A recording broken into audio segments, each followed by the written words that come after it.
Bienvenidos. Este es el día número 222. Estamos leyendo toda la Biblia en 365 días. Es el Espíritu Santo la fuente de nuestro amor y de nuestra perseverancia. Y a Él seguimos acudiendo para que su gracia, su bondad, la inteligencia que solo Él puede dar, acompañe nuestro camino por la Escritura.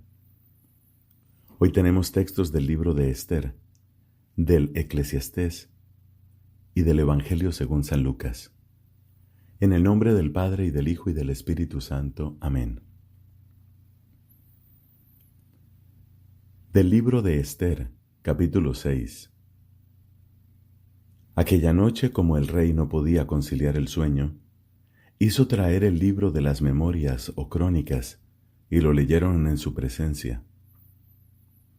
Allí constaba por escrito cómo Mardoqueo había denunciado a Bigtán y a Teres, los dos eunucos del rey guardianes de la entrada, que habían atentado contra el rey Asuero. El rey preguntó: ¿qué honor o distinción se le otorgó a Mardoqueo a causa de esto?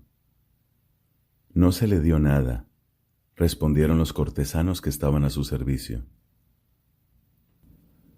Luego el rey preguntó: ¿quién anda por el patio? En aquel momento, Amán llegaba al atrio exterior del palacio para pedir al rey que colgara a Mardoqueo del patíbulo que había hecho preparar para él. Los cortesanos dijeron al rey: «Es Amán el que está en el patio». «Que entre», ordenó el rey.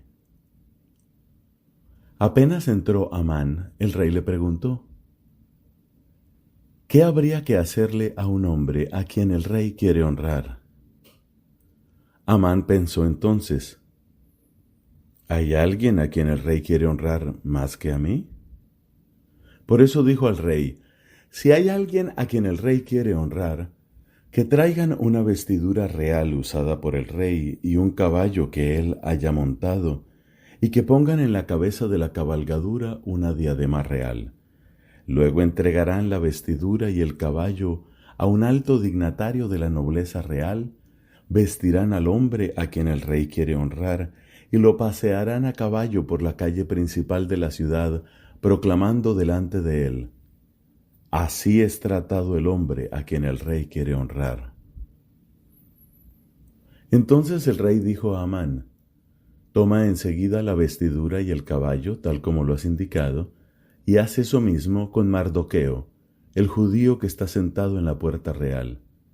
No omitas nada de lo que has dicho.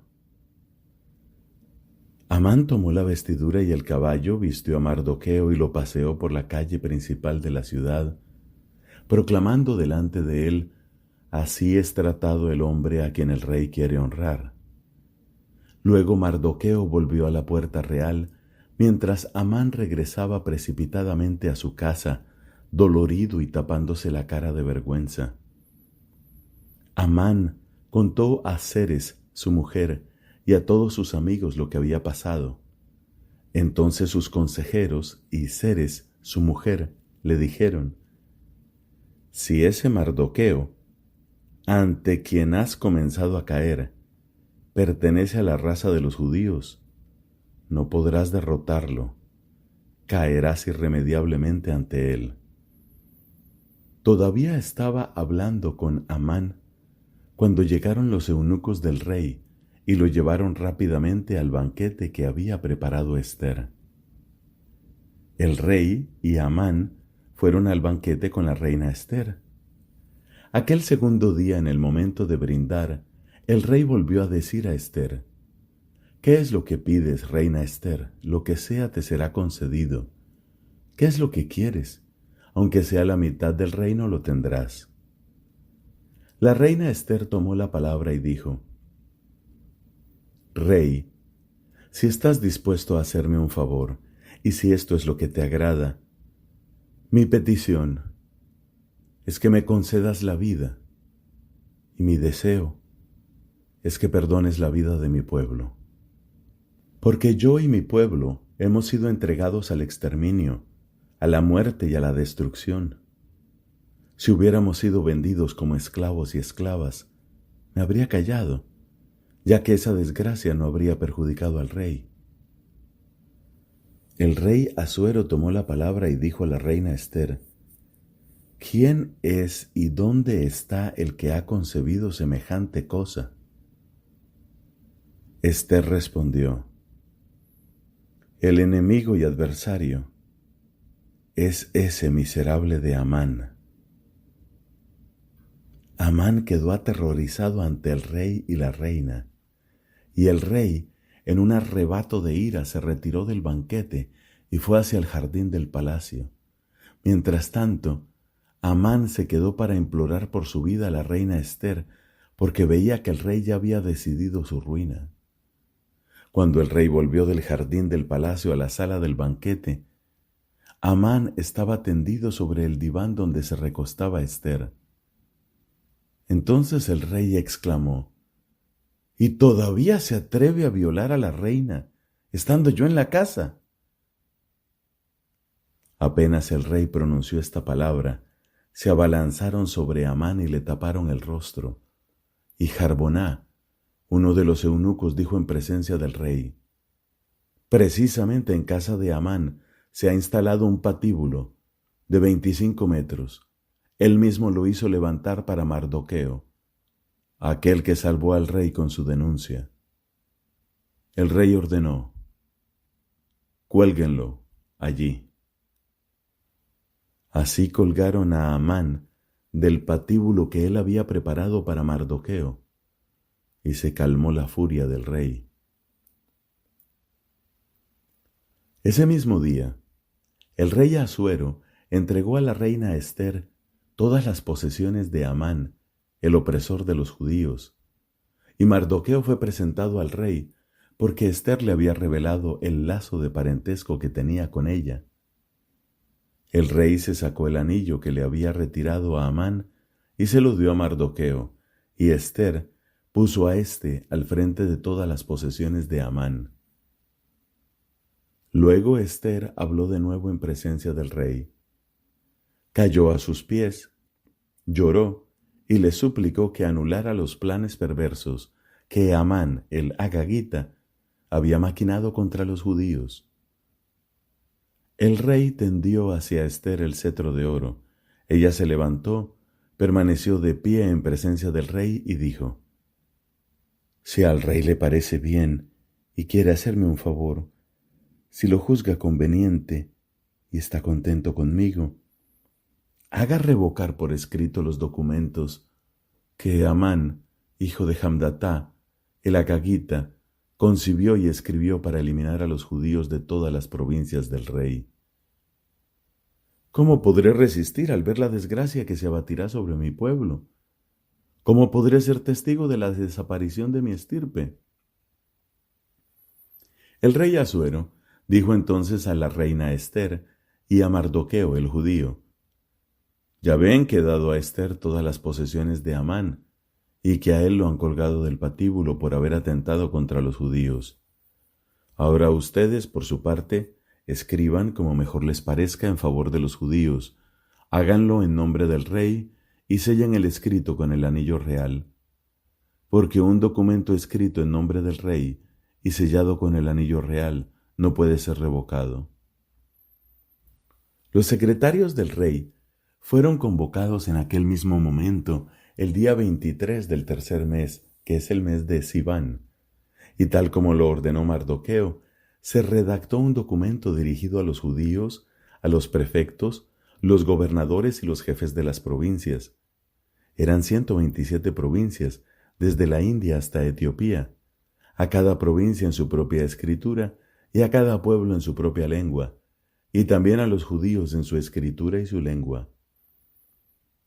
Los escritos estaban redactados en nombre del rey Asuero y sellados con el anillo real, y se los envió por medio de mensajeros a caballo, montados en corceles de pura sangre de las caballerizas del reino. En dichos documentos, el rey facultaba a los judíos, en cualquier ciudad donde estuvieran, a reunirse, a defender sus vidas, a destruir, matar y eliminar, incluyendo a los niños y mujeres, a toda la gente armada de cualquier provincia o pueblo que los atacaran, y también a saquear sus bienes. Y todo esto en un mismo día, el día 13 del 12º mes, es decir, el mes de Adar, en todas las provincias del rey Asuero. El texto siguiente es una copia de la carta. El gran rey Artajerjes a los gobernadores de provincia de las 127 regiones, desde la India hasta Etiopía, a los que se preocupan de nuestros intereses, salud. Mucha gente, cuanto más frecuentes son los honores que reciben de la extrema generosidad de sus bienhechores, tanto más se dejan llevar por el orgullo. Y no solo tratan de perjudicar a nuestros súbditos, sino que también, no pudiendo soportar su descontento, conspiran contra sus mismos bienhechores. No les basta con suprimir los sentimientos de gratitud entre los hombres, sino que, exaltados por los aplausos de los que ignoran el bien, se imaginan que escaparán de Dios, que todo lo ve, y de su justicia, que detesta el mal.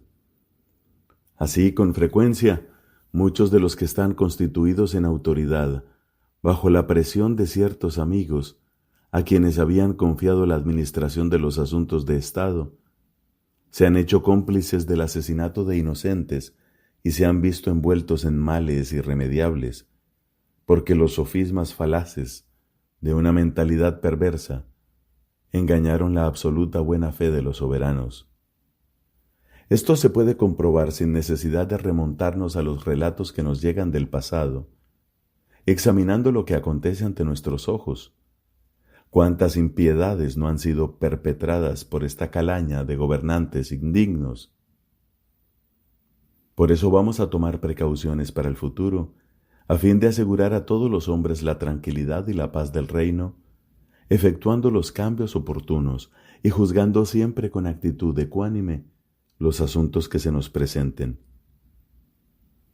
Ahora bien, Amán, hijo de Hamdata, un macedonio, en todo extraño a la sangre de los persas y desprovisto por completo de nuestra generosidad, después de ser recibido entre nosotros como huésped, se benefició con los sentimientos de humanidad que manifestamos hacia cualquier nación, hasta el punto de ser llamado nuestro Padre y de ver que todo el mundo se postraba ante él, porque había obtenido el segundo lugar en el reino.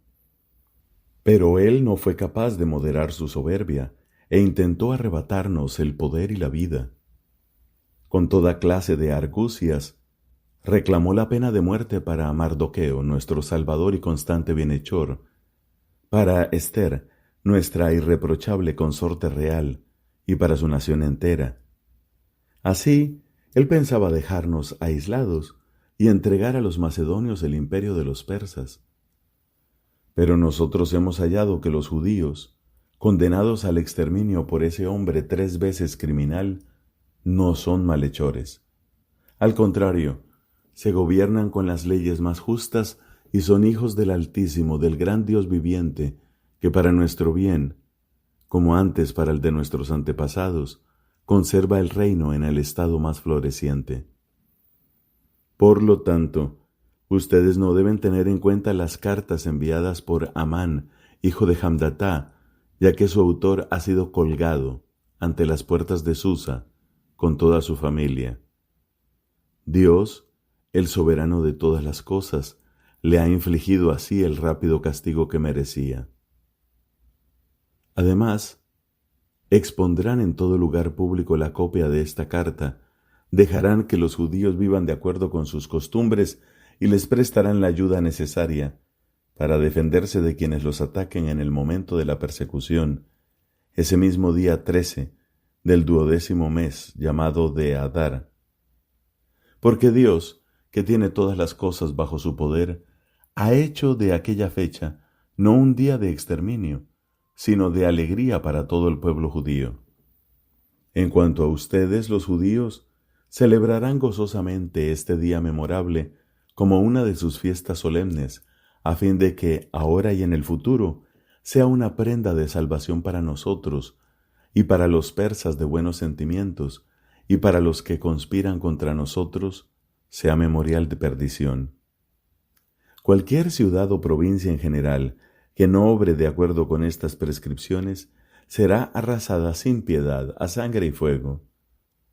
No solo resultará intransitable para los hombres, sino que hasta las fieras salvajes y los pájaros le tendrán repulsión para siempre.